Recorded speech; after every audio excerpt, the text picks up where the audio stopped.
আছে পিছনে পিছনে অনেকগুলো গরু। অবশেষে গরু বাজার থেকে ফিরতেছি। আর গরু বাজারের বিশেষ করে এই একটা জিনিসের রাস্তা খেয়াল রাখা লাগবে। অবশ্যই গরু দেখলে হর্ন কোনোভাবেই দেওয়া যাবে না। আর যদি হর্ন দিছেন তো বিপদে পড়ছেন। তবে হর্নটা না দেওয়া ভালো, কারণ এই যে গাড়িগুলো সবগুলো গাড়ি তো আর অভ্যস্ত, সবগুলো গরু তো আর অভ্যস্ত থাকে না গাড়ির দেখা পায় না। অনেকগুলো গাড়ি হচ্ছে কি বলতেছি রে ভাই, অনেকগুলো গরুই হচ্ছে গাড়ি টাড়ি দেখে না। আর হঠাৎ করে যখন রোডে এখন গাড়ি দেখে প্লাস হর্ন শুনে, তখন গরুগুলো আতঙ্কিত হয়ে যায়। আর আতঙ্কিত হওয়ার কারণে হচ্ছে নাচানাচি করে।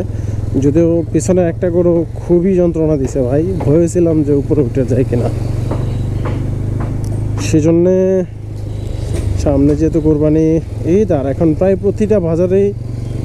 প্রতিটা বাজারেই থাকবে গরুর হাট থাকবে। তো আমাদের যারা দুই চাকা না, এটা তো সব চাকার ক্ষেত্রেই এই সতর্কতাটা অবলম্বন করা দরকার। কোনটা 2,55,000?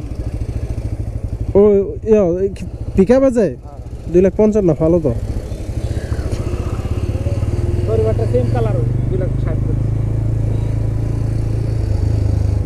ও গতকালকে দেখলাম নাকি বড় সরোজে, ওটা তো লাল কালার।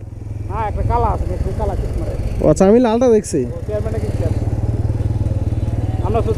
আনা চৌধুরী কিনছে, চেয়ারম্যান কাকা কিনছে, ভালো হয়েছে।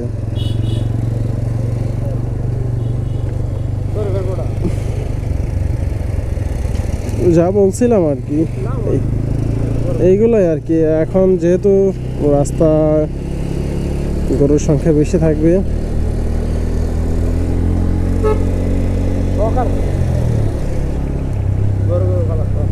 পা ধুইবা এখানে। ওই যে পুকুর আছে না পাশে, ওই পুকুরে দিয়ে ফেলো।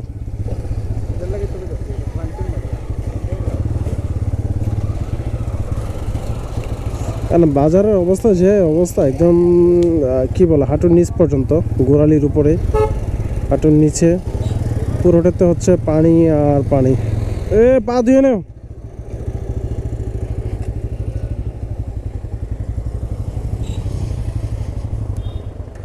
আর এখন যত দূর যাব সব জায়গাতে শুধু পাবো গরু আর গরু।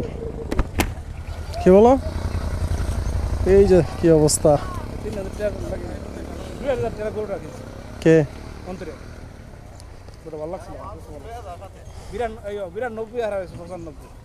3,000 টাকা ব্যবধান?